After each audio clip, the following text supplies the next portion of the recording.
Kita membahas Israel yang akan mengadakan latihan militer untuk menyerang Iran dan mendiskusikan Turki sebagai senjata rahasia Rusia melawan NATO. Sahabat semua, memahami geopolitik itu sangat penting untuk menempatkan Indonesia sebagai global player, bernegara dan berswasta. Itu bila tidak pas benar pemahamannya akan membuat pejabat negara berbisnis untuk kepentingan kelompoknya saja. Dalam diskusi kali ini kita akan membahas geopolitik lebih luas lagi karena selama 20 tahun terakhir di Indonesia kita kekurangan pemahaman geopolitik kawasan dan geopolitik dunia tentunya. Masyarakat yang diarahkan beritanya di koran dan di media lebih memahami yang populis, yang terkenal, dan lokal hanya di sekitar dalam negeri Indonesia saja. Efek sinetron dan gosip artis, serta media mainstream ambil posisi politik atau dibayar diarahkan pemahaman politiknya membuat kita masyarakat hanya menerima 20% informasi dunia. Itu pun ambil sisi berita dari dunia barat, Amerika, dan sekutunya saja. Mengarahkan informasi memang sudah terjadi dalam 20 tahun ini, khususnya beberapa tahun belakangan ini.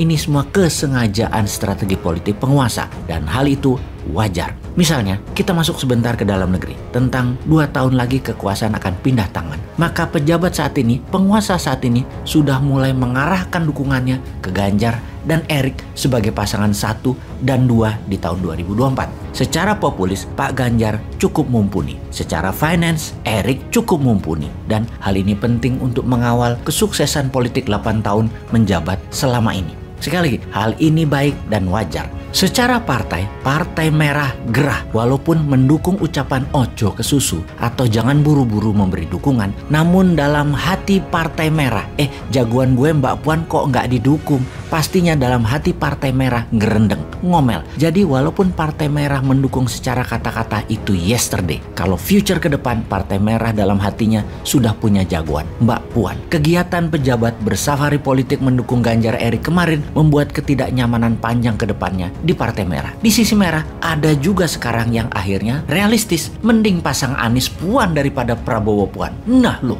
Ganjar Erik versus Anies Puan di 2024. Itu namanya politik dalam negeri, bukan geopolitik. Kalau geopolitik kawasan misalnya, kita harus tahu ada beberapa negara baru muncul di tetangga kita. Kita mau ambil posisi apa? Lalu Perdana Menteri Australia yang baru itu teman Indonesia atau seperti yang lalu-lalu menganggap Indonesia adalah threat from the north, atau tindakan Singapura melarang UAS masuk ke Singapura itu bagian dari tekanan Amerika atau memang kebijakan dalam negeri Singapura. Nah, hal seperti ini penting untuk difahami bagi Indonesia sebagai langkah geopolitik kawasan agar tidak dikendalikan negara lain. Memahami geopolitik kawasan dan dunia, semua itu penting di dalam membuat Indonesia kelak menjadi negara superpower di tahun 2045. Atau hanya membuat Indonesia jadi negara pasar untuk membeli produk-produk hasil negara lain. Atau juga hanya jadi negara penyuplai bahan baku mentah seperti selama ini. Indeks manufaktur dan produksi industri hampir dikatakan tidak tumbuh. Hasil tambang, pertanian, dan perikanan kalau tidak diolah sebagai bahan jadi atau bahan setengah jadi, ya tidak ada nilai tambahnya.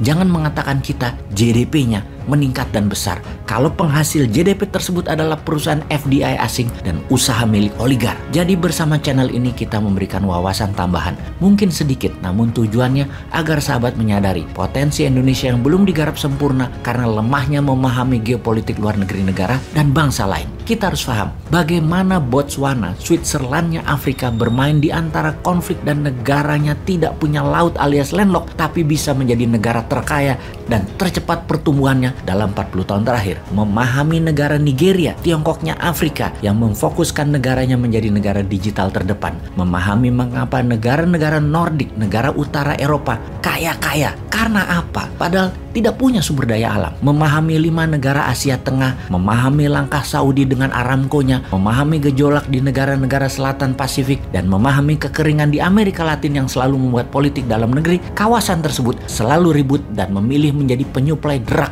obat-obatan terlarang seperti dilakukan juga oleh Thailand, Tiongkok, Myanmar, dan Afghanistan juga. Ketika Iran dalam beberapa bulan ini meningkatkan bantuan senjata ke Hamas di Palestina dan Hizbullah di Lebanon, maka Israel mulai menjadi agresif. Israel adalah negara kecil dengan wilayah hanya sebesar Pulau Madura, dikelilingi 18 negara musuhnya secara ideologi. Maka untuk terus hidup, Israel menggandeng Amerika dan Inggris selalu di belakang mereka. Jadi tidak heran di kawasan Timur Tengah tersebut Amerika dan Inggris selalu bercokol dengan dalil kendali atas minyak bumi dan gas alam. Memang secara dagang Amerika lah yang mengontrol 70% minyak bumi di dunia ini. Saudi, Irak, Kuwait, Qatar, Emirat misalnya adalah negara penghasil, namun menjualnya urusan Amerika, mendistribusikannya urusan Amerika, kapal tankernya urusan Amerika, tangki-tangkinya urusan Amerika, teknologinya urusan Amerika. Di luar Amerika, saat ini mungkin hanya Rusia yang memahami minyak dan gas secara teknologi dan secara distribusi. Rusia ada di Iran, Rusia ada di Turki, Rusia ada di Tiongkok, Rusia ada di negara Asia Timur seperti di Uzbekistan, Kyrgyzstan, Azerbaijan, dan lain sebagainya untuk minyak dan gas bumi sebagai perusahaan teknologi dan mitra usaha. Kembali ke Israel, negara kecil yang dikelilingi musuh tersebut, kalau ditanya siapa Israel enemy number one, maka pasti jawabannya adalah Iran. Secara teritori, Iran-Israel tidak ada perselisihan teritori, tidak ada perselisihan wilayah karena tidak menempel negaranya. Permusuhan Iran dan Israel adalah permusuhan ideologi. Keduanya sudah tahunan saling mengancam dan saling membunuh menggunakan operasi intelijen di banyak negara atas pejabatnya masing-masing. Bulan lalu, Ibrahim Raisi, Presiden Iran, terang-terangan mengancam Israel yang sedang menekan Palestina. Dan apa reaksi Israel kali ini? Israel mengadakan latihan perang-perangan di gurun dan menyatakan dengan jelas latihan perang ini untuk menyerang Iran. Codename operasi Israel kali ini disebut Chariot of Fire, di mana latihan perang ini mirip dengan drill atau tindakan militer Rusia sebelum masuk Ukraina, terbesar dalam sejarah Israel karena seluruh tentaranya dan pasukan cadangan wajib militer warganya ikut simulasi perang kali ini. Apa sesungguhnya tujuan Israel? Satu, sebagai pembiasaan high level readiness, kesiapan perang level tingkat tinggi. Dua, meningkatkan kapasitas tentara Israel. Dan ketiga, menyiapkan tentara Israel dan warganya untuk multi-front war dan perang jangka panjang jika semua ini terjadi. Israel mengatakan persiapan ini penting dan wajib dilakukan karena ancaman Iran makin meningkat karena memang Iran berencana menyerang Israel di masa Ibrahim Raisi ini serius digarap. Di mana jelas Raisi mengatakan Iran siap menyerang Israel kapan saja Iran mau lakukan. Just one wrong move Israel, Iran serang.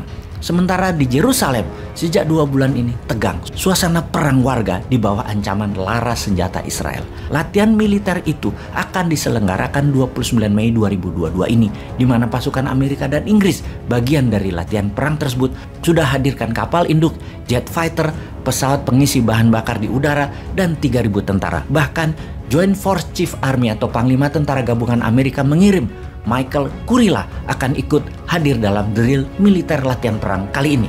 Sahabat, pesan apa yang kalian terima dengan informasi kali ini? Lalu Indonesia harus bagaimana?